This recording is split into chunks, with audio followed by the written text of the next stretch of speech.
وبركاته.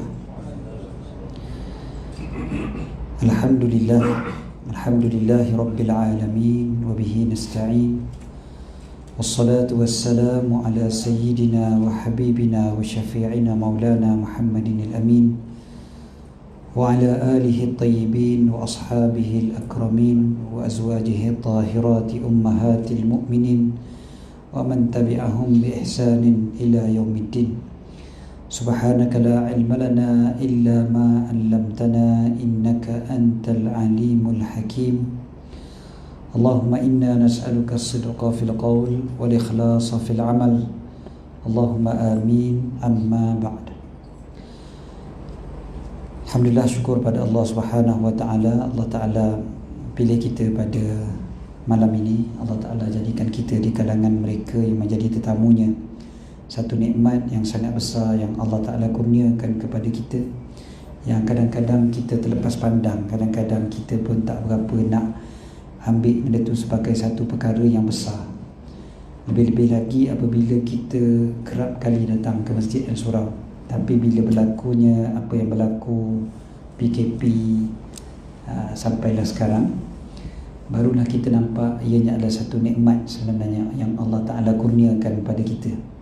Sebab dulu-dulu kalau kita nak datang surau, anytime kita boleh datang, kan? Kita nak, kita datang, macam tu je lah. Biasanya kalau kita tak datang tu sebab tak nak, macam tu je lah. Tapi bila adanya PKP, kita sedar yang sebenarnya bila Allah Ta'ala pilih, barulah kita boleh datang. Sebab kadang-kadang kita nak tapi tak dapat datang. Berapa bulan hari tu surau tutup kan, tak dapat datang kita, walaupun kita sihat, walaupun kita ada tenaga nak datang, tapi tak dapat juga datang.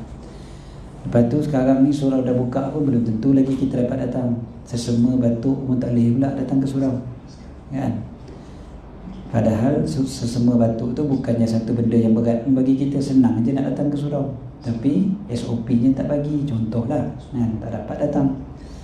Kemudiannya akhir sekali kita sedar yang sebenar-benarnya ia adalah pilihan semata-mata daripada Allah. Kalau Allah Ta'ala pilih, datanglah kita. Kalau Allah Ta'ala kata tak datang, tak datanglah kita. Walau sihat walafiat, walau ada semangat, tapi kalau tak ada taufik daripada Allah, maka tak dapat.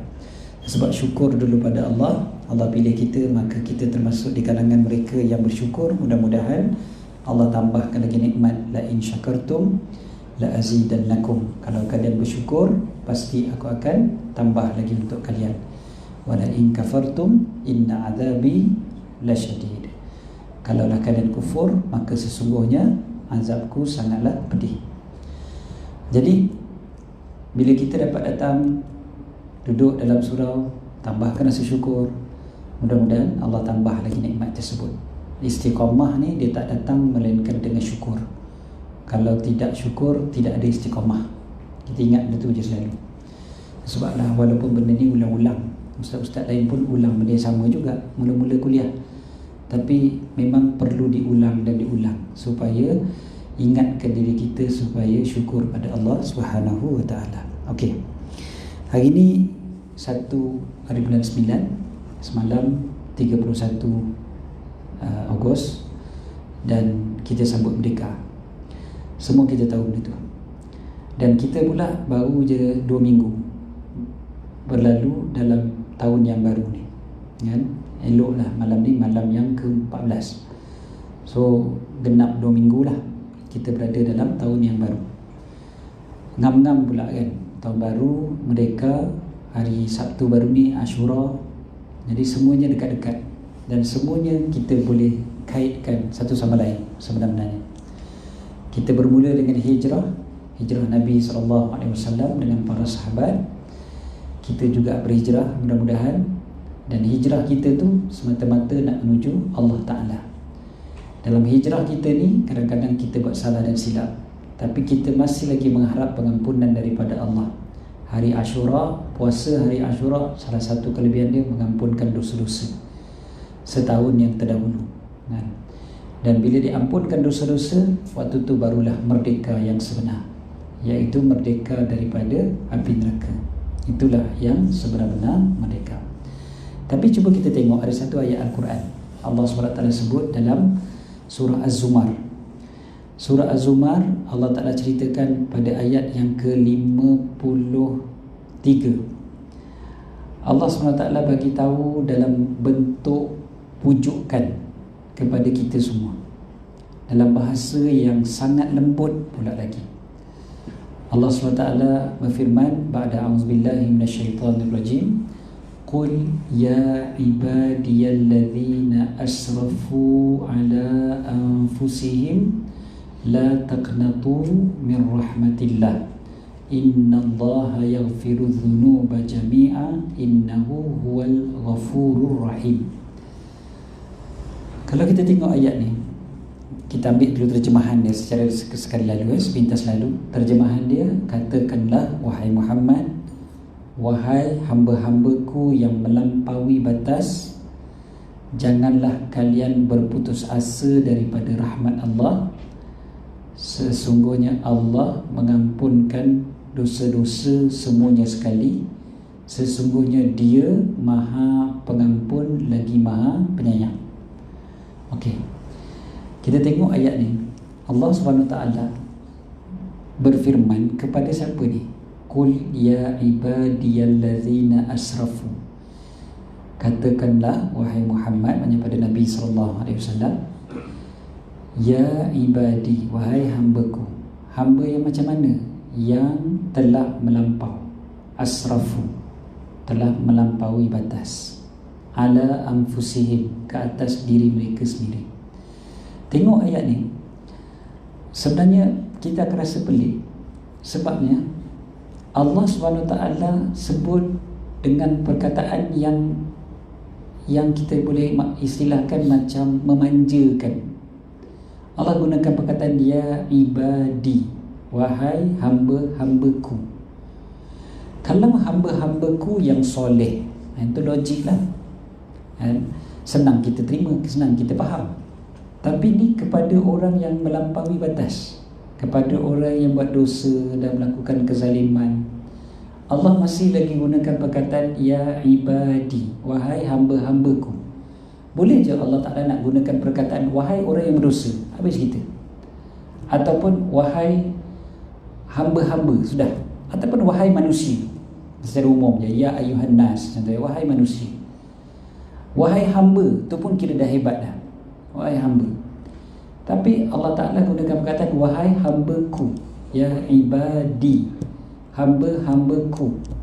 Perkataan begini sebenarnya Allah Ta'ala memuliakan. Kalau kita tengok, sebab dinisbahkan kepada Allah Ta'ala, kan? Dia konsep dia, kalaulah contohlah tuan-tuan, kita ada cikgu, kita jumpa cikgu kita kata cikgu tu cikgu kita, tu benda biasa. Tapi bila cikgu tu kata kita anak murid dia, tu satu benda yang best, kan? Kalau kita kata tu cikgu kita tak kenal pun kita, kau siapa? Kan? Bila masa aku ajar kau? Kan? Sebab cikgu anak muridnya ramai, tak pelik lah. Tapi kalau cikgu tu selama-lamanya ingat kita, kan kita seronok. Mungkin dia ingat kita sebab kita baik, mungkin juga sebab paling jahat sekali, kan? Antara dua lah. Tapi dia sebut nama kita, dia panggil kita sebagai anak murid dia. Itu satu pengiktirafan, kan? Satu penghargaan. Bahkan seorang anak kepada bapa, seorang bapa panggil wahai anakku, itu satu cara bahasa yang manja, bahasa yang kita kata mesra, berbanding dengan wahai anak. Wahai anakku, dia lebih mesra. Macam dalam Quran Allah Ta'ala sebutkan tentang Nabi Ibrahim panggil Nabi Ismail, ataupun Nabi-Nabi yang lain, Nabi Yaqub panggil Nabi Yusuf dan sebagainya. Al-Quran akan gunakan perkataan ya bunayya, wahai anakku. Bukan wahai anak, tapi wahai anakku. So perkataan ku dekat belakang tu dinisbahkan kepada orang yang lebih mulia, dia menjadi satu kemuliaan. Itu baru makhluk sama makhluk, orang dengan orang. Kita juga nak menjadi umat Nabi SAW. Kan kita kata karangan Nabi tak ngaku mat, kan kita sebut itu kan. Nabi tak ngaku mat tu kalau macam tu, buat benda macam ni Nabi tak ngaku mat. Kita mengaku jadi umat Nabi senang, tapi kita nak Nabi SAW mengaku kita jadi umat baginda. Jadi begitu jugalah sekarang ni, kita mengaku jadi hamba Allah tu mudah, tapi ni Allah panggil kita sebagai hamba dia, itu satu kemuliaan. Cumanya macam kita sebut tadi, ayat ni ditujukan bukan kepada orang soleh, bukan tuju pada nabi-nabi, bukan tuju pada para wali, wali-wali Allah. Tak. Ayat ni tujunya, wahai hamba-hambaku yang melampau pada diri mereka sendiri, yang buat dosa. Itu cara Allah Ta'ala panggil kepada orang yang buat dosa. Allah agak bagaimana Allah panggil pada orang yang buat baik, tentulah lebih hebat lagi daripada itu. Tapi kat sini ni Allah Ta'ala panggil pada orang yang berdosa, wahai hamba-hambaku. Sebab apa? Dalam ayat ni Allah Ta'ala masih lagi nak pujuk orang yang berdosa ini supaya taubat, supaya bertaubat. Qul ya ibadi alladzina asrafu ala anfusihim la taqnatu min rahmatillah. Jangan kecewa daripada rahmat Allah. Tuan-tuan, saya setiap kali baca ayat ni, saya akan teringat, saya terkenang satu orang artis ni. Dia pernah sebut pada saya, dia kata, Ustaz, saya rasa saya ni dilahirkan untuk neraka. Ayat dia tu kita dengar merembang bulu roma. Dia kata, Ustaz, saya rasa saya ni dilahirkan untuk neraka. Kata, kenapa kau cakap macam tu? Kenapa kau kata kau dilahir untuk neraka? Dia kata, Ustaz, sebabnya saya ni dosa dah terlampau banyak. Kata, saya dah buat dosa terlampau banyak. Ustaz, sebutlah apa semua saya dah buat. Kata, dosa-dosa ni macam-macam. Kita kata, tak apalah, Allah Ta'ala penyayang kan, bertaubat. Dia kata, ya Ustaz, memang saya nak buat baik. Saya memang nak buat baik, bukan tak nak. Tapi asal saya nak buat baik je, saya buat jahat. Asal saya nak buat baik, saya buat jahat. Maknanya Allah Ta'ala memang dah tentukan saya jadi ahli neraka. Itu sebablah saya nak buat baik, jadi saya buat jahat juga. Disalahkan Allah Ta'ala. Tapi dari satu sudut yang lain, itu menunjukkan apa? Menunjukkan dia dah kecewa. Dia dah rasa macam tak ada harapan dah. Dia kata, memang tak ada harapan dah, aku ni memang neraka je lah. Macam tu je. Ayat ni kita sebutkan, la taqnatu min rahmatillah. Jangan kau kecewa daripada rahmat Allah. Kasih sayang Allah Ta'ala ni luas. Kasih sayang Allah ni mengatasi segala-gala yang lain. Kau buatlah dosa banyak mana pun, Allah Maha Pengampun. Dia jawab lagi, dia kata, Ustaz, tapi dosa terlampau banyak. Sambungan ayat tu tadi apa dia? Innallaha yaghfiru dzunuba jami'ah. Sesungguhnya Allah mengampunkan dosa semuanya sekali. Allah memang mengampunkan dosa semua sekali. Dia jawab lagi, iya, tapi banyak dosanya masalahnya. Takkanlah macam mana Allah Ta'ala nak ampunkan juga. Sambung lagi ayat tu apa dia? Innahu huwal ghafurur rahim. Sesungguhnya dia Maha Pengampun lagi Maha Penyayang. Sambung lagi, maknanya dipujuk lagi kepada kita. Jadi kalau kita rasa nak kecewa daripada rahmat Allah, Allah sebutkan Allah memang mengampunkan dosa. Allah memang Maha Pengampun. Allah Maha Penyayang. Kalau kau rasa macam kau tak puas, kau rasa kau memang tak boleh juga diampunkan, ni ada ayat-ayat. Terus lagi dipujuk dan dipujuk lagi kita. Dalam masa yang sama, bukan bermakna kita ni boleh overconfident pula. Ayat ni bukan ajar kita untuk overconfident. Tuan-tuan tengok cerita macam mana Sayyidina Umar bin Khattab radhiyallahu anhu apabila hendak meninggal dunia. Kan Sayyidina Umar ditikam kan. Sayyidina Umar ditikam waktu sembahyang subuh tu kan, ceritanya.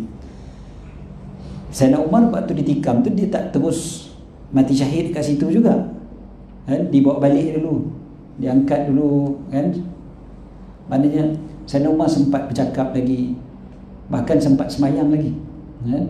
Dia akhirnya sebab dah terlampau teruk sangat kesan tikaman, Sayyidina Umar minta minum susu pun terkeluar balik kan.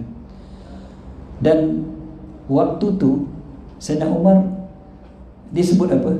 Dia kata panggil Huzaifah ibn Yaman. Dia boleh sebut, dia kata panggil Huzaifah ibn Yaman. Dia suruh anak dia panggil. Anak dia pun cari Huzaifah bin Yaman, datang. Huzaifah bin Yaman datang. Dia tanya satu perkara je. Dia tanya, wahai Huzaifah, ada tak nama aku dalam list yang kau ada sekarang ni? List apa dia? List orang munafik yang hanya Allah dan Rasul tahu, dan Rasul ada bagi senarai itu pada Sayyidina Huzaifah. Jadi senarai munafik ni, dia ada senarai, dan senarai ni hanya ada pada Huzaifah, dan Huzaifah adalah seorang yang sangat-sangat amanah. Dia takkan cerita, takkan bagi tahu kat siapa-siapa. Jadi Sayyidina Umar waktu dah nak mati syahid tu, dia tanya lagi, nama aku ada tak dalam senarai tu? Nama aku ada tak dalam senarai? Sayyidina Huzaifah kata apa? Aku dah berjanji, aku tak akan cerita kat siapa pun. Sayyidina Umar kata, billahi alaik, demi Allah atas engkau, aku cuma nak tahu nama aku je, aku tak nak tahu senarai itu siapa. Aku cuma nak tahu nama aku ada tak kat situ. Dah tengah tenat ni nak mati syahid, boleh tanya lagi macam tu. Sedangkan sepatutnya Sayyidina Umar memang dia tahu lah, dia bukan munafik. Sayyidina Umar kot, kan? Matinya pun syahid, bukannya calang-calang. Sahabat yang sangat-sangat dicintai oleh Nabi SAW. Jadi macam mana dia tetap rasa bimbang, kan? Sampai dah nak meninggal tu masih lagi rasa bimbang. Dia tanya macam tu. Last sekali Sayyidina Huzaifah kata apa? Sayyidina Huzaifah jawab juga, tak ada. Nama tuan tak ada dalam senarai itu, kan? Sayyidina Umar lega. Tapi dia tak cukup waktu tu. Dia lega, dia kata aku tinggal satu je lagi permintaan. Satu je permintaan aku lagi. Dia bagi tahu pada anak dia, kau pergi rumah Sayyidatina Aisyah Ummul Mukminin. Kau tanya pada Ummul Mukminin Sayyidatina Aisyah, boleh tak aku nak dikuburkan dengan dua orang sahabat aku, Rasulullah SAW dengan Sayyidina Abu Bakar? Boleh tak aku nak dikuburkan di kaki mereka? Ditanya oleh Sayyidina Umar. Tapi Sayyidina Umar pesan kepada anak dia, kau jangan sebut Amirul Mukminin yang tanya, kau sebut nama aku, Umar Ibn Khattab yang minta. Sebab kalau Amirul Mukminin yang minta kan bunyinya lain, raja yang minta, khalifah yang minta, kan? Jadi dia kata kau jangan sebut khalifah, jangan sebut Amirul Mukminin, sebut Umar Ibn Khattab minta izin. Bila ditanya pada Sayyidatina Aisyah, Sayyidatina Aisyah kata, boleh, ada satu lagi ruang tanah kubur yang aku dah reservekan untuk diri aku sebenarnya, kan? Tapi oleh kerana Umar yang minta, maka aku izinkan, kan? Tak apalah. Bila sebelum meninggal dunia, Sayyidina Umar panggil lagi anak dia, bagi lagi wasiat. Wahai anakku, kata, kalaulah nanti bila nak solatkan aku tu, bila nak solatkan jenazah aku, kau tengok dulu sekeliling kanan kau, kau tengok Huzaifah semayang sekali ke tidak, kata. Huzaifah semayang sekali tak jenazah? Kalau Huzaifah semayang sekali, maka kau semayangkan aku dan kau bawalah aku ke kubur yang disediakan. Sebab dia kata, aku risau Huzaifah tadi ni cakap dengan aku sebab nak jaga hati aku dia. Sebab dah nak meninggal sangat, kan? Dia kata takut Huzaifah cakap dengan aku tu nak jaga hati aku. Maknanya yang sebenarnya aku ada dalam list tu, tapi sebab dia nak jaga hati aku, jadi dia cakap aku tak ada dalam list tu. Tapi bukti yang betul-betul aku ada ke tidak dalam list tu, tengok dia semayangkan ke tidak. Sebab Sayyidina Huzaifah ni, kalau orang tu munafik, dia tak semayangkan. Sebab dia tahu dengan yakin orang tu munafik. Jadi Sayyidina Umar pesan macam tu pada anaknya. Kemudian dia kata lagi, dia kata, kemudian kau bawa jenazah aku pergi dekat rumah ibu kita, Sayyidatina Aisyah. Dipanggil ibu kita sebab Ummul Mukminin, kan? Sayyidatina Aisyah walaupun lebih muda daripada Sayyidina Umar, tapi panggilannya ibu lah. Pergi ke rumah ibu kita, Sayyidatina Aisyah, kau tanya dia lagi sekali, minta izin dia lagi sekali untuk aku dikuburkan dekat situ. Jangan sebut Amirul Mukminin sekali lagi, sebut Umar bin Khattab, sebut aku bawa jenazah Umar bin Khattab untuk dikuburkan. Kalau dia izinkan, baru bawa masuk aku. Kalau tidak, maka engkau kuburkan aku dekat perkuburan orang Islam yang lain. Jadi apa yang berlaku pun kita tahulah. Sayyidina Umar punya kubur bersebelahan dengan kubur Sayyidina Abu Bakar As-Siddiq, dan sebelahnya tentulah makam Nabi SAW. Nak ceritanya apa? Sehebat-hebat Sayyidina Umar itu, sampai akhir hayatnya masih lagi rasa bimbang, rasa takut sangat, bimbang sangat kalau tak termasuk di kalangan mereka yang baik, kan? Sayyidatina Aisyah pun sama juga. Cerita tadi kita sebut nama Sayyidatina Aisyah. Sayyidatina Aisyah macam tu juga. Sayyidatina Aisyah waktu beliau sakit sebelum meninggal dunia, sepupu Nabi SAW, Sayyidina Abdullah bin Abbas. Dan Abdullah bin Abbas orang yang alim, orang yang hebat, sepupu Nabi SAW yang sangat-sangat pakar dalam tafsir Al-Quran. Sayyidina Abdullah bin Abbas datang nak melawat Sayyidatina Aisyah yang sedang sakit, minta izin daripada anak saudara Sayyidatina Aisyah yang menjaga ibu saudara beliau. Sayyidatina Aisyah tak ada anak, kan?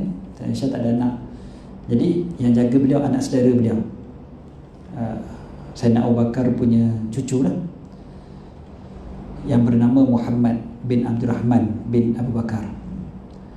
Jadi Muhammad bin Abdurrahman ni anak saudara Sayyidatina Aisyah. Sayyidatina Aisyah, anak saudara dia pun bagi tahulah, makcik ni Abdullah bin Abbas datang nak ziarah, nak izinkan tak dia masuk. Sayyidatina Aisyah kata apa? Aku takut kalau dia masuk nanti dia puji-puji aku. Jadi tak payah bagi dia masuk. Anak saudara dia cakap, Wahai ibu saudaraku, yang minta ni bukan calang-calang orang. Ini sepupu Nabi SAW. Ini orang yang hebat, Ibnu Abbas, bukan orang lain, orang yang sangat hebat, kan? Yalah, Nabi itu kan suami Sayyidatina Abu Bakar, suami Sayyidatina Aisyah binti Sayyidina Abu Bakar. Jadi ini kira sepupu suami dia lah, kan? Ibnu Abbas ni sepupu suami lah, sepupu Nabi, bukan orang calang-calang. Akhirnya diizinkan, tak apalah, bagi masuk. Bila Sayyidatina Aisyah benarkan beliau masuklah. Sayyidina Ibnu Abbas masuk. Bila Sayyidina Abbas masuk, beliau tanya, apa khabar, kan? Bagaimana keadaanmu, wahai Ummul Mukminin? Apa Sayyidatina Aisyah jawab? Sayyidatina Aisyah jawab, Alhamdulillah, bagus, kalau aku ni sudah bertakwa. Kalau aku bertakwa, ini taqaitu, dia kata, kalau aku bertakwa. Hanya dia masih lagi ada kalau. Dia kata, aku ni baik. Okey, kalau aku dah bertakwa. Jadi Sayyidina Ibn Abbas terkejut dengan perkataan tu. Wahai Ummul Mukminin, engkau ni orang yang bertakwa. Engkau adalah orang yang hebat, dipilih oleh Allah. Engkau satu-satunya anak dara yang dikahwini oleh Nabi SAW. Bahkan engkau punya pelepasan daripada fitnah, turunnya dari langit. Kan Sayyidah Aisyah bila difitnah, yang melepaskan beliau daripada bebanan fitnah itu adalah wahyu. Allah Ta'ala turunkan wahyu pada Nabi SAW, ceritakan Sayyidatina Aisyah tidak bersalah. Jadi maknanya bukan calang-calang orang tu, wahyu turun membebaskan beliau daripada fitnah. Jadi Sayyidina Ibn Abbas kata, kau punya excuse ataupun kau dilepaskan oleh yang turun dari langit, wahyu. Sayyidatina Aisyah diam, kan? Kemudiannya Sayyidina Ibn Abbas pun keluarlah. Bila Sayyidina Ibn Abbas keluar, Sayyidatina Aisyah panggil anak saudara dia, cakap dengan dia, kan bagus kalau Ibn Abbas tu tak masuk tadi, dia kata, tak datang dia memang datang puji, dia kata, kan bagus kalau aku ni dilupakan terus, tak ada orang ingat aku, itu lagi bagus lagi. Dia cakap, biarlah aku ni jadi orang yang dilupakan terus. Itu kata Sayyidatina Aisyah pada anak saudara beliau sebelum beliau meninggal dunia tu, sakit.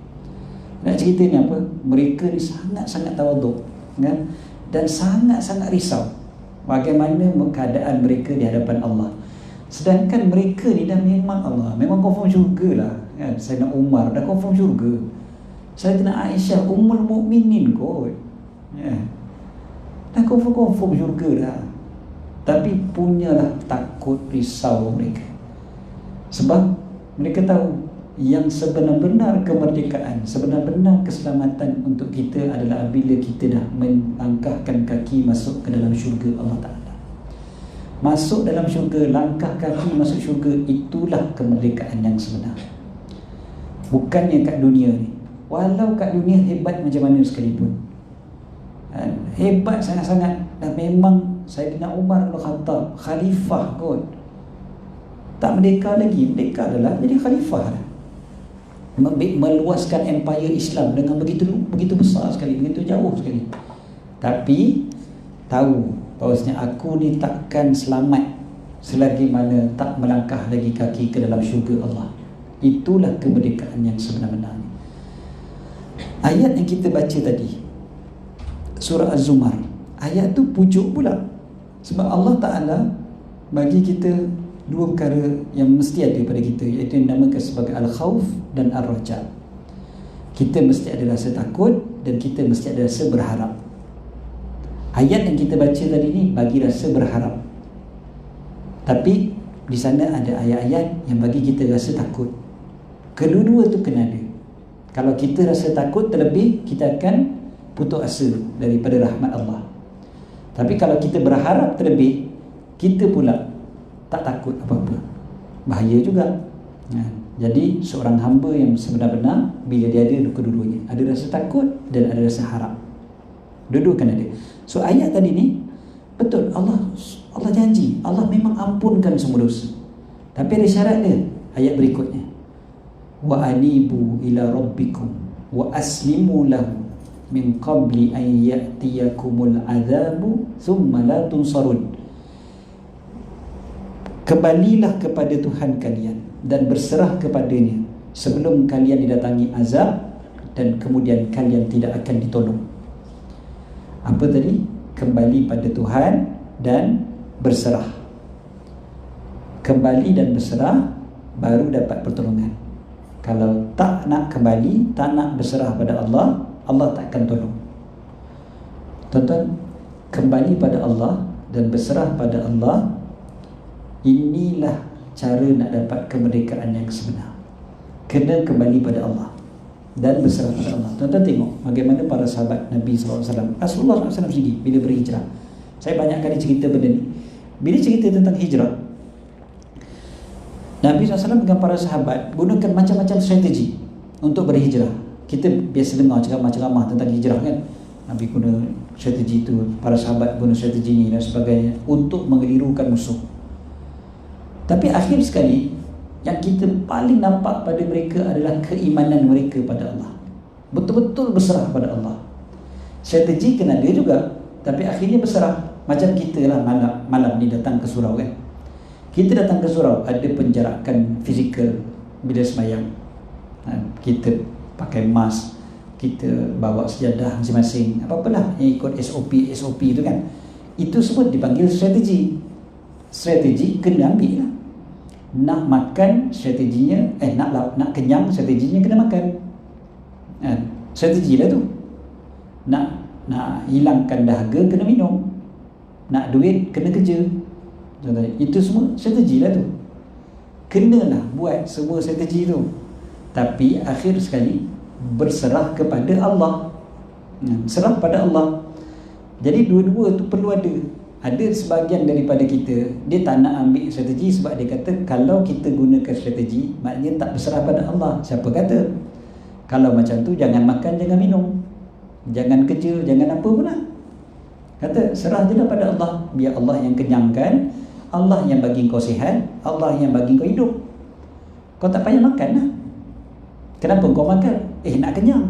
Tak payahlah makan, kan Allah yang bagi kenyang. Sekali pandai pula kan, bab makan pandai pula nak cari makanan, bab lapar pandai cari makanan. Tapi bila bab kesihatan kata apa? Kita kena serah pada Allah.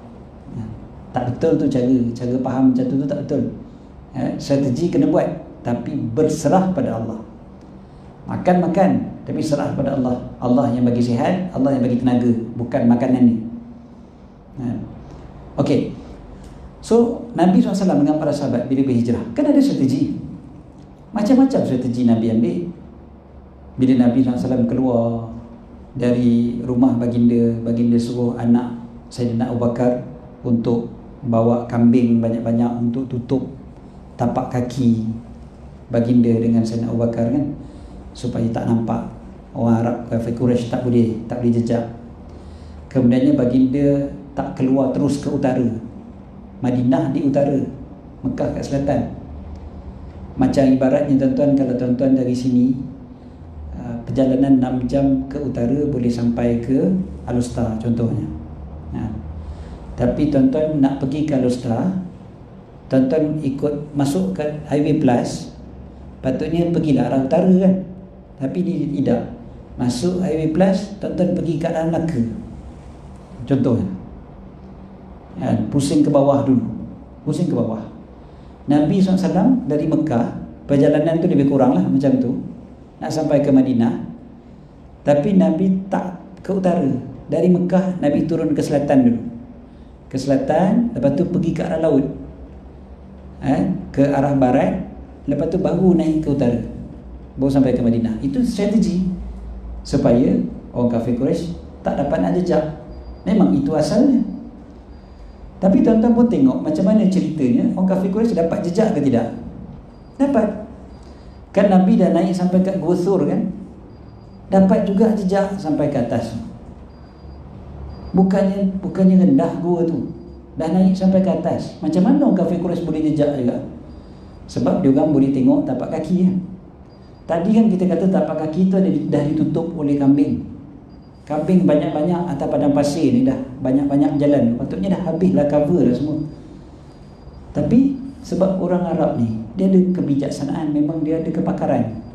Dah kena tutup dengan kaki kambing pun tahu juga mana satu kaki Nabi SAW dengan Sayyidina Abu Bakar. Dia boleh follow juga, dia boleh jejak juga. Akhirnya kan sampai ke atas, pendek cerita.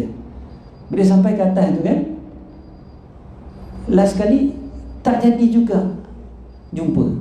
Sedangkan kan kat situ je Sayyidina Abu Bakar kata apa? Kalau mereka tengok saja celah kaki mereka, nescaya mereka akan nampak kami. Tapi mereka tak tengok. Sebab apa? Strategi juga. Tapi akhirnya Allah nak ajar, bergantung hanya pada Allah. Bergantung hanya pada Allah. Macam kita waktu sekarang ni dengan COVID-19 dan sebagainya, ambil strategi. Tapi akhir sekali kita tahu kita hanya bergantung pada Allah.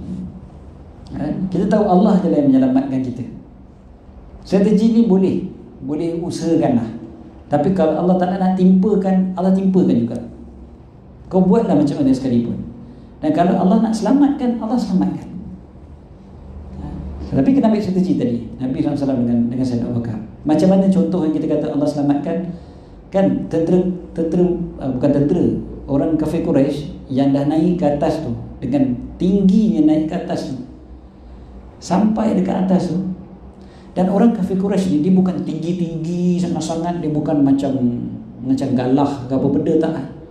Yang kita bayang orang kafir Quraisy waktu zaman Nabi SAW semua tinggi-tinggi tiang ni semua ni, dah. Bukan begitu 1400 tahun dulu, umat manusia tinggi mereka dengan kita lebih kurang sama je. Cuma orang Melayu ni rendah lah sikit berbanding orang Arab, itu je lah. Tapi rendahnya rendah sikit aja, bukannya sampai 3 meter ke tingginya, tak. Jadi kalau tuan-tuan tengok bukit tu tinggi macam tu lah. Memang tinggi lah yang mereka panjat tu. Bukannya maknanya mereka langkah 3-4 langkah je sampai atas, tak. Memang tinggi, memang panjat tu penat. Sampai dekat atas tu, sekali tiba-tiba apa jadi? Kan bergaduh satu sama lain pula kan, berkelahi satu sama lain. Kata, ada ni dalam gua ni. Tak ada. Tak ada. Ada, tengok tapak kaki sampai sini. Ada yang kata, tak ada. Kau tengok tu ada sarang burung tu, takkanlah ada. Ada sarang labah-labah tu, takkanlah ada. Ikut sirah kan ada macam-macam riwayat. Mana boleh ada? Ada, tak ada. Gaduh, kelai lah kali. Turun. Tak ada lah, jom turun. Apalah payah benar. Intai je lah kat kaki, tak payah gaduh kan. Tak payahlah bergaduh. Intai je lah celah kaki. Ada. Habis cerita. Tapi satu orang pun tak ngintai, kan? Dia boleh berkelahi pula ke atas tu, dan dia turun. Kata Al-Fadhil, Tuan Guru Datuk Dr. Harudin, semoga Allah rahmati beliau, kata beliau, ini salah satu daripada tentera Allah yang tak nampak. Kita tak nampak tentera Allah, tapi Allah Ta'ala tak perlu turunkan tentera dalam bentuk malaikat dan berkuda dan sebagainya macam waktu perang Badar. Tak perlu. Allah Ta'ala boleh turunkan tenteranya dalam keadaan yang kita tak nampak. Apa dia tentera Allah ketika itu yang Allah turunkan untuk menyelamatkan Nabi SAW? Tenteranya namanya malas. Orang kafir Quraisy itu tiba-tiba rasa malas, punya rajin kejar Nabi sampai atas gunung. Lah kali tiba-tiba rasa malas nak ngintai. Kan senang je ngintai tu, bukan susah sangat. Tapi satu orang pun tak ada rajin nak ngintai, semua jadi malas. Kalau ikut logik akal kan, patutnya ngintai je lah. Itu kalau ikut logik. Tapi ni kita kata, bila Allah Ta'ala turunkan tenteranya, Allah jadikan mereka semuanya malas waktu tu, maka sebenarnya waktu tu Allah sedang membantu Nabi SAW dengan Sayyidina Abu Bakar. Ni kita cerita tadi, last kali serah pada Allah, Allah tolong. Allah tolong. Tadi yang isu waktu Nabi keluar, sebelum daripada gosur tu lagi kan, Nabi keluar waktu tu kan, abang-abang sado kafir Quraisy tu semua tidur kan. Semua kita tahu cerita tu kan. Jadi tidur tu pun tentera Allah. Allah tidurkan. Sedangkan mereka tu semua yang sihat walafiat, kan, bukannya jenis tertidur dalam kuliah ke apa kan. Jadi memang mereka ni semua hebat-hebat. Saya tak peduli siapa-siapa kan. Sebab dia ada satu orang anak murid saya ni kira keluar tajuk sikit lah. Ada seorang anak murid saya ni, dia kalau dia rajin datang kuliah. Dia memang kuliah tu memang istiqamah dia datang. Bawa kitab, duduk paling depan sekali. Dia buka kitab, muda lagi, anak muda, seorang anak muda, umur dalam 30-an. Ya. Jadi bila dia datang, dia duduk buka kitab, memang rajin. Tapi tiap kali dia datang tu mesti dia tidur. Memang buka kitab tu. Saya tengok kan, tiap-tiap kali kuliah memang dia tak pernah miss, tapi dia tak pernah juga miss tidur. Jadi saya pun tergerak hati nak tanya dia lah. Saya kata, kamu ni tak cukup rehat ke? Kau kerja waktu siang penat kan? Jadi tapi datang juga kuliah. Dia kata, tak adalah Ustaz, saya memang macam ni. Memang saya kalau datang je kuliah memang terlelap. Cukup tidur? Cukup Ustaz. Cukup tidur, cukup sangat pun tetap terlelap juga. Memang akan tidur juga dalam kuliah. Tapi dia pandai, dia jawab. Dia kata, tapi kan Ustaz, saya rasa lah kan Ustaz, sebab apa saya tertidur dalam kuliah? Sebab saya lah orang paling ikhlas sekali. Saya tanya dia, macam mana pula kamu kata kamu paling ikhlas, kamu yang tidur? Dia kata, Ustaz yang ajar, ada 8 jin yang kerja dia memang mengacau orang. Salah satu daripada profesionnya adalah mengacau orang yang sedang beribadat, kan? Namanya apa? Wasnan. So yang namanya wasnan ini ganggu orang yang beribadat. Dia akan bergayut kat mata kita, bagi seorang yang beribadat tu ngantuk, kan? Jadi dia kata, Ustaz rasa lah syaitan tu Ustaz, dia nak kacau orang yang ikhlas ke orang yang tak ikhlas. Jadi saya orang yang paling ikhlas tu sebab dia kacau saya. Dia orang lain tu semua tak ikhlas belaka. Jadi tuan-tuan, kalau yang jenis senang terlelap dalam kuliah, tuan-tuan boleh guna hujah ni lah. Rasa seronok kan. Sebenarnya rasa seronok tu sebenarnya mengecewakan syaitan tau. Syaitan dia akan kecewa kalau kita rasa seronok dengan gangguan dia tu. Dengan syarat, bukan rasa seronok tu maksudnya kita pun Bismillahirrahmanirrahim, ahya wa amun, kan? Prepare nak tidur tu, kan? Siap-siap cari dinding nak tidur tu lain. Itu tak payah syaitan yang kacau, tu memang kita yang lebih kurang macam dia, kan? Ini tak, ini kita dah usahakan untuk belajar. Sekali dia kacau juga, bila dia kacau kita gembira, dia akan frust. Percayalah, Ini kata Imam An-Nawawi, bukan saya yang pandai-pandai psikologi setan ni, saya tak kerti. Imam An-Nawawi bukan calang-calang ulama. Tuan-tuan, Imam An-Nawawi sebut dalam kitab Al-Azkar. Beliau sebutkan tentang salah satu cara untuk mengalahkan syaitan adalah gembira apabila dia kacau. Dia kata macam mana pula gembira? Sebab dia kata antara perkara yang paling dibenci oleh syaitan adalah apabila dia kacau kita, kita seronok. Kalau dia kacau kita, kita tension, kita stres, dia lagi kacau. Dia akan lagi kacau. Dia macam manusia juga, setengah-setengah manusia kan. Dia musik, kita geram, dia lagi nak musik. Kan ada manusia macam tu kan, yang jadi nakal kan. Yang jadi nakal ni, dia musik tu dia tengok orang yang respon. Kalau orang yang respon tu lagi suka dia musik. Cuba tak respon dekat dia, senyum je kat dia. Malas betul, boring aku musik kau ni. Rupanya setan macam tu juga. Saya bukan kata orang tu macam setan, tak kan? Tapi setan dia punya psikologi macam tu kan. Ini kata Imam Nawawi. Setan dia kalau musik seseorang, orang tu stres, dia akan lagi usik. Dia akan lagi usik. Dia akan lagi goda. Tapi kalau kita enjoy, kita gembira, dia akan fresh. Macam mana nak gembira bila setan usik? Imam Nawawi ajar. Imam Nawawi kata, kau kena ingat, pencuri hanya akan mengganggu rumah, akan merompak rumah yang ada harta. Pencuri hanya akan merompak rumah yang ada harta. Tuan-tuan faham perumpamaan ni? Kalau rumah kosong, pencuri tak masuk kan? Dia dah tengok rumah kosong, dia takkan masuk. Dia masuk rumah kalau dia tengok ini banyak harta ni, baru dia masuk. Syaitan akan ganggu hanya orang yang beriman, yang dalam hatinya ada iman. Yang itu yang syaitan kacau. Jadi bila syaitan kacau kita, kita kena ada rasa gembira, aku ni beriman. Itu sebab syaitan kacau aku. Tuan-tuan rasa boleh buat macam tu? Rasa gembira macam tu. Tak apa, bila syaitan kacau je, tak apa, alhamdulillah, banyak aku ni ada iman lah. Kalau tuan-tuan terlelap dalam kuliah kan, tuan-tuan, alhamdulillah aku beriman. Itu sebablah dia kacau aku. Tapi macam saya sebut tadi lah, dengan syarat jangan tuan-tuan yang memang sedia untuk diganggu kan, dengan bersandarnya kan, macam tu bukan. Ini maknanya dah ready, dah memang nak belajar, tapi sekali setan kacau juga. Memang aku ni beriman tu, alhamdulillah. Ini Imam An-Nawawi ajar. Ini bukan psikologi saya, Imam Nawawi. Okey.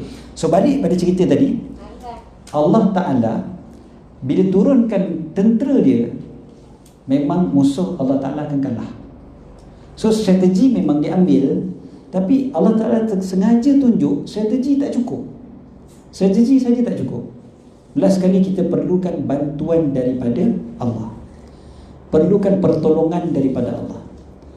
Tengok macam mana para sahabat punyalah berserah pada Allah. Hijrah tu mereka betul-betul berserah, tak ada fikir apa dah. Tinggalkan harta benda dunia.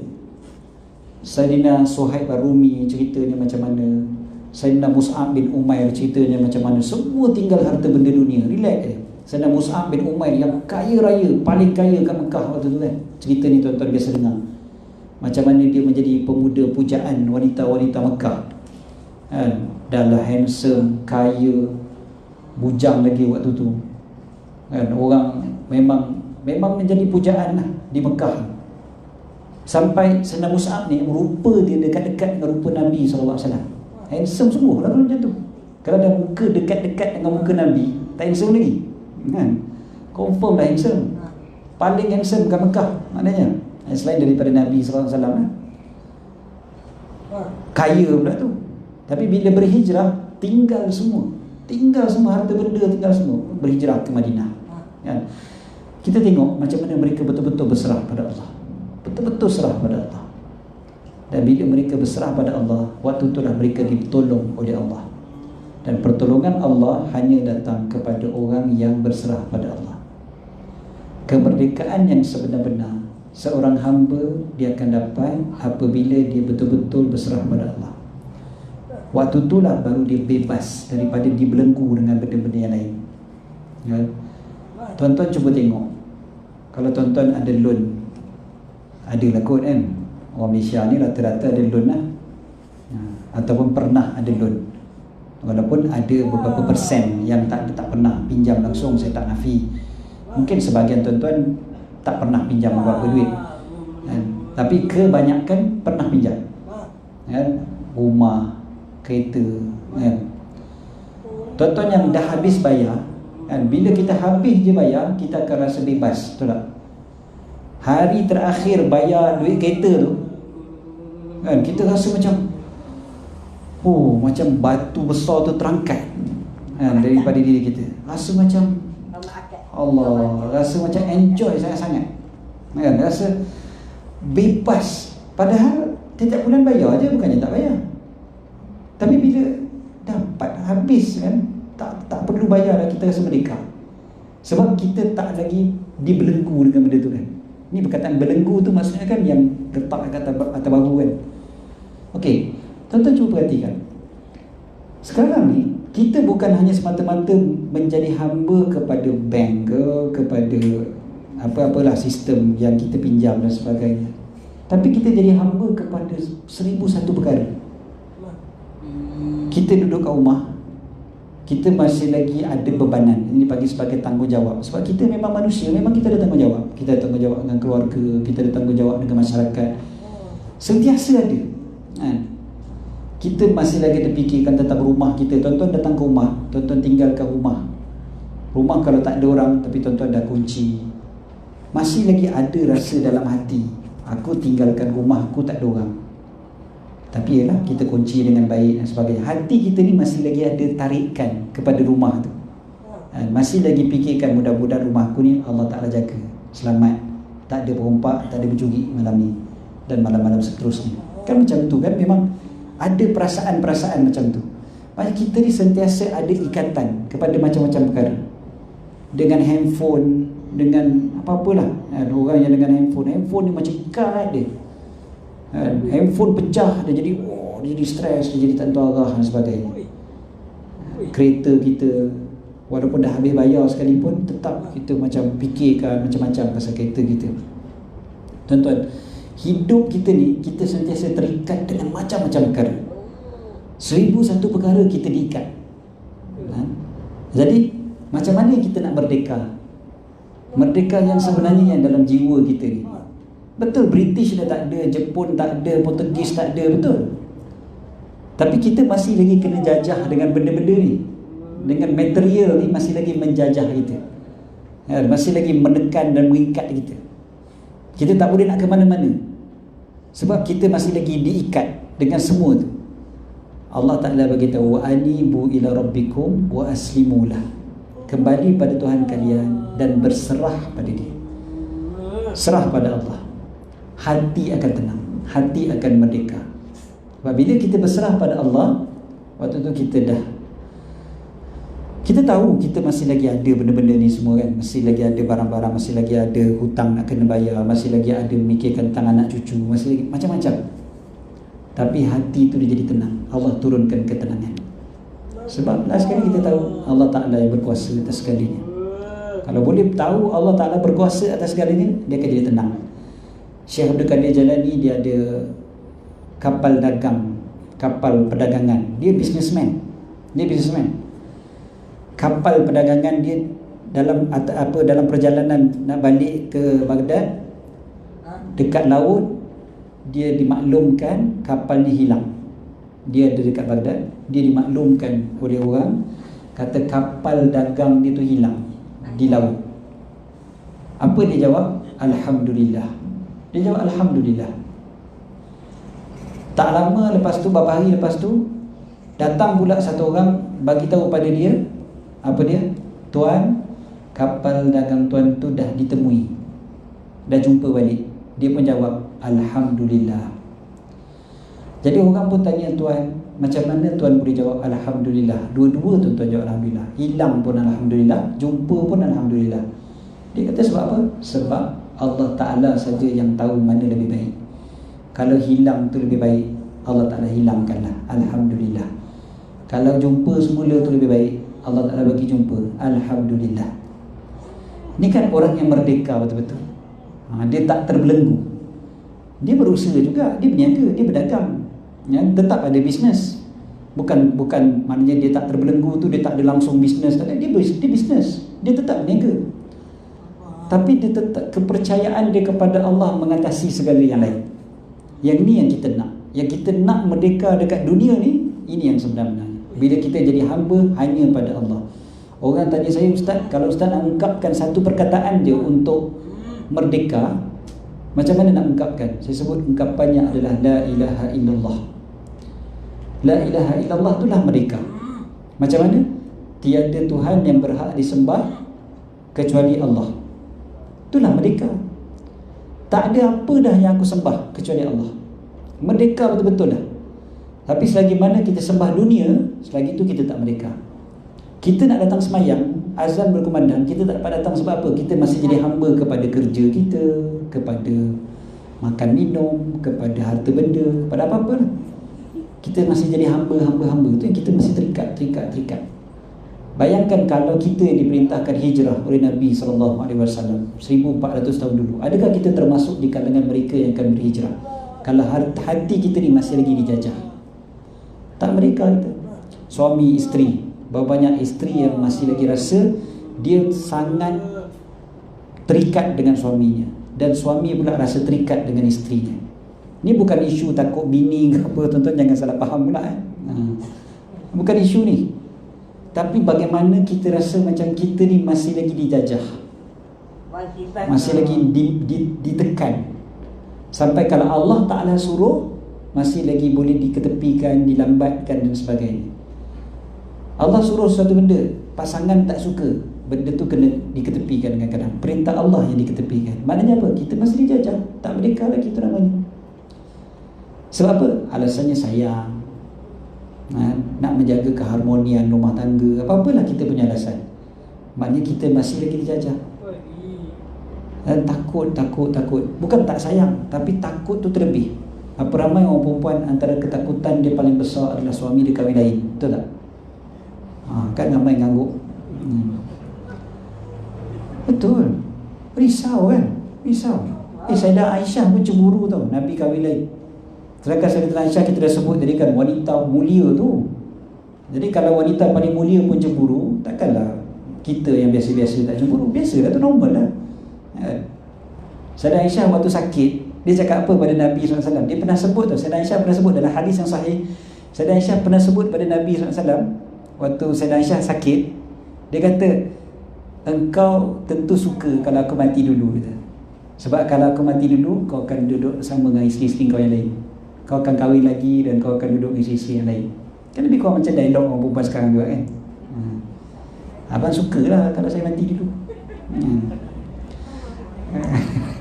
Tak, ayat tu rupanya ayat 1400 tahun dulu pun dah ada dah.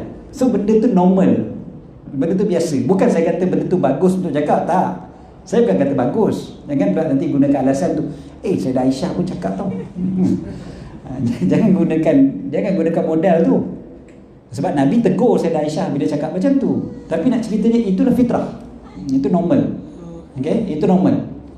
Tapi Sayyidah Aisyah walaupun dia risau macam tu, adakah perbuatan dia pernah menghalang Nabi SAW? Dia tak halang Nabi. Bukan masa saya kata pasal poligami, tapi apa saja Nabi pergi berjuang, Nabi pergi berperang, Nabi sana sini kan, Nabi pergi sampai ke Khaybar, sampai apa semua tu. Sayyidah Aisyah bukan tak risau, sayang pada Nabi SAW. Suami dia Nabi kot, takkan tak sayang lagi? Tentulah risau dan sebagainya. Tapi beza, bergantung pada Allah ataupun bergantung pada manusia, bergantung pada makhluk. Sayyidatina Aisyah yang betul-betul bergantung pada Allah. Itu sebab waktu beliau difitnah, beliau tak harapkan Nabi SAW yang bersihkan nama beliau. Walaupun suami beliau tu Nabi, tapi beliau tak ada harap suami beliau, Nabi SAW, yang membersihkan nama beliau. Beliau minta tolong pada Allah. Dan akhirnya memang nama beliau dibersihkan oleh Allah Ta'ala. Malaikat Jibril yang turun membersihkan nama beliau. Betul-betul bergantung harap beliau betul-betul pada Allah. walaupun suami dia Nabi. So maknanya bergantung pada Allah ni yang memerdekakan seseorang, yang betul-betul membebaskan seseorang. Saya selalu tengok kursi tempat kuliah, kursi tuan-tuan, kursi gamer. Ini kursi ni dipanggil gamer chair, memang kursi orang main game. Bukan kursi ustaz ni, sebenarnya ni kursi gamer. So sebab kursi gamer ni kursi paling selesa, sebab dia nak duduk dekat depan komputer tu sampai 10 jam sampai 20 jam. Jadi dia perlukan kursi yang paling selesa. Jadi pihak surau pun dia nak beli kursi yang paling selesa, kursi gamer. So dia memang paling selesa lah. Dia ada support dekat pinggang, kat belakang kan. Banyak ustaz banyak sakit pinggang, drive jauh. Saya datang ke sini 2 jam perjalanan tuan-tuan. Jadi memanglah kadang-kadang sakit pinggang dan sebagainya kan. Jadi ada setengah kursi tu kita duduk, bangun je daripada kursi tu, ya Allah sakitnya kan. Jadi bila kursi macam ni kan lega sikit, ceramah panjang sikit kan. Jadi tuan-tuan kalau nak ceramah tu pendek, kursi tukar. Okay. Saya bila tengok kursi macam ni, kursi yang selesa macam ni kan, dia siap ada ni support kat belakang. Tapi taklah ustaz takkan pakai lah kan, takkan nak kuliah macam ni kot. Tapi memang ada benda ni memang untuk orang main game. Okey. Saya sendiri minggu lepas beli kursi dekat rumah kan, sebab selalu live kuliah apa semua. Belilah satu kursi sebab duduk depan komputer lama, sakit pinggang. Belilah kursi. Memang cari kat kedai perabot, tengok kursi, memang orang perabot tu suruh beli kursi ni. Tapi saya tak belilah. Pelik sangat pula lagi. Ustaz main game lah. Okey. Jadi tuan-tuan, betul, dia jawab tak apa tu betul. Apa masalahnya, bukan dosa kan? Okey. Okey. Jadi bila kita duduk macam ni, yang saya nak sebut apa? Saya sebut kita duduk ni, kita lega. Lega sebab apa? Sebab kita tahu kerusi ni dia kukuh untuk kita. Dia kukuh. Tuan-tuan bersandar dekat dinding, yang bersandar lah. Tak dosa bersandar kat dinding kan? Tak ada masalah. Tak ada makruh pun bersandar kat dinding dalam kuliah. Jangan rasa benda tu bersalah. Dia bukan bersalah. Tak ada makruh pun bersandar dekat dinding. Jangan ikut hadis orang Melayu, bersandar dekat dinding nanti mayat jadi berat. Tak ada, no such thing.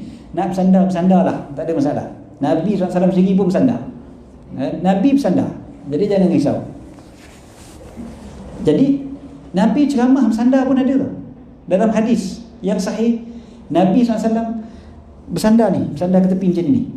Letak bantal sebelah, Nabi bersandar dekat sebelah kiri baginda. Dalam kitab Syama'il Muhammadiyah, Imam Tirmizi riwayatkan hadis. Nabi bersandar macam ni, Nabi bercakap. So benda tu normal. Jadi kenapa yang kita boleh bersandar duduk macam ni? Sebab kita yakin benda ni kuat. Tuan-tuan bersandar kat dinding sebab tuan-tuan yakin dinding tu kuat. Dinding tu kukuh, tak roboh. Sebab tuan-tuan bersandar relax je. Saya minggu lepas servis kereta, saya semayang Zuhur dekat satu kabin dekat dengan tempat bengkel tu. Ada satu kabin dijadikan surau. Naik je pun goyang kok macam tu kan. Jadi bila kita semayang tu pun Allah, rasa goyang je dunia ni. Bila habis semayang, nak bersandar dekat dinding dia tu, risau je nak bersandar kan. Kita tergolek aku ke belakang, sebab rasa memang tak kukuh. Jadi kita duduk pun takut aja kan, dalam keadaan bimbang saja, dalam keadaan risau. Sebab apa kita bimbang, risau? Sebab kita tak yakin dengan kekuatan benda tu. Kita rasa lega, relax ni, duduk macam ni boleh tidur ni. Tuan-tuan, kalau tuan-tuan yang duduk kursi macam ni, saya rasa ramai dah tidur. Dengar ceramah macam ni, memang tidur tuan-tuan. Aircon pula lagi kan, kena tadi baru lepas makan malam sebelum datang surau, tidur. Sebab yakin dengan benda ni, yakin sangat-sangat. Kita ni, apa lagi yang meyakinkan kita kekuatan yang sebenar-benar selain daripada Allah Ta'ala? Tak ada yang lebih kita boleh yakin daripada Allah. Tak ada yang lebih kuat daripada Allah Ta'ala. Jadi orang yang betul-betul merdeka, yang betul-betul tenang apabila dia betul-betul berserah kepada Allah. Dia berserah kepada yang maha kuat, dia berserah kepada yang maha menolong, yang maha berkuasa atas segalanya. Jadi waktu tu dia menjadi merdeka yang sebenar-benar. Tapi kalau dia menjadi hamba kepada perkara-perkara yang lemah, dia sentiasa akan rasa bimbang, rasa takut, risau sangat-sangat. Setiap hari risaukan itu, risau ni, risau tu, risau ni, macam-macam benda risau. Dia kalau nak risau ni kan, dia sekecil-kecil perkara boleh jadikan orang tu risau. Apa-apa isu, suami, isteri, anak, rumah, semua nak dirisaukan. Takutlah nanti kau macam ni, nanti kau macam ni, nanti kau macam ni, nanti kau macam ni. Tak boleh langsung. Ada isteri yang minta suami dia buat live location. Sekarang kan dah ada live location kan. Ada suami suruh isteri buat live location, sama juga. Ini saya dimaklumkan macam tu. Isteri pergi kursus, suami minta isteri mesti buat live location, kata ada dekat tempat kursus. Maknanya suami tak percaya pada isteri waktu tu. Takut isteri pergi tempat lain. Kan isterinya baik, bukan isterinya ni, tapi isteri solehah, tapi takut sangat isteri pergi tempat lain, takut isteri tipu dia. Jadi kena buat live.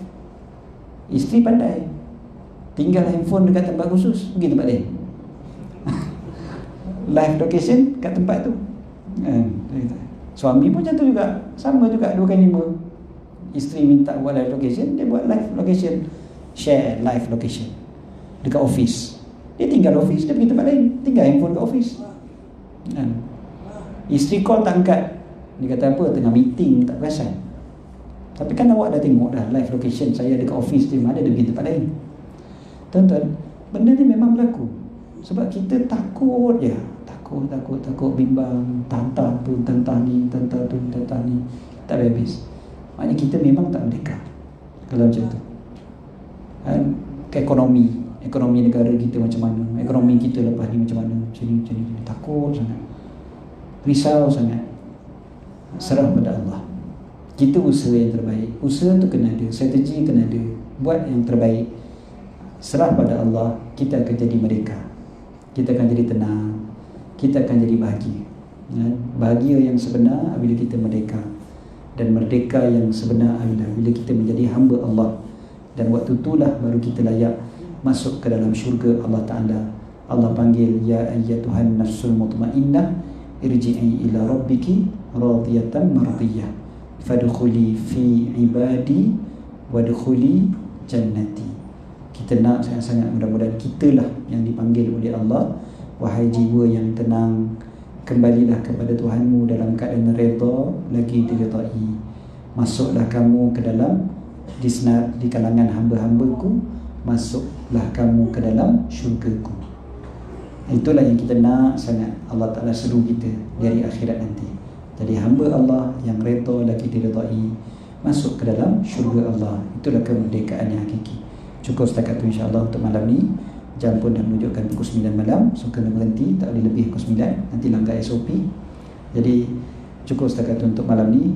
Dan minta maaf salah dan silap, apa-apa kekurangan, dan doakanlah saya pun nak balik semula ke rumah saya di Kuala Lumpur. Dan mudah-mudahan kita semua jadi orang yang merdeka, manfaatkan sisa-sisa hidup kita dalam dunia ni sebagai hamba Allah Ta'ala yang sebenar-benarnya. Aku qauli hadza wa astaghfirullahal azim li wa lakum. Bismillahirrahmanirrahim. Rabbana anfa'na bima 'allamtana, rabbi 'allimna alladhi yanfa'una, rabbi faqihna wa faqih ahlana wa qarabatin lana fi dinina ma ahli al-qudri unsa wa dhakar, rabbi waffiqna wa waffiqhum lima tartadi qawlan wa fi'lan karama warzuqna kulla halalan da'ima wa akhilla'atak ya ulama nahza bil khair nukfa kulla syarr. ربنا اصلح لنا كل شؤون وأكر برضا منك العيون واقض عنا ربنا كل الديون قبل أن يأتينا رسول المنون واغفر واستر أنت أكرم من ستر. وصلاة الله تغشى المصطفى مدى الحكي دعانا والوفاء بكتاب فيه للناس شفاء وعلى الآل الكرام الشرفاء وعلى الصاحب المصابيح الغرر. اللهم اهدنا بهداك واجعلنا ممن يسارع في رضاك ولا تولنا وليا سواك ولا تجعلنا ممن خالف أمرك وعصاك وحسبنا الله ونعم الوكيل ولا حول ولا قوة إلا بالله العلي العظيم صلى الله على سيدنا محمد وعلى آله وصحبه وسلم الحمد لله رب العالمين.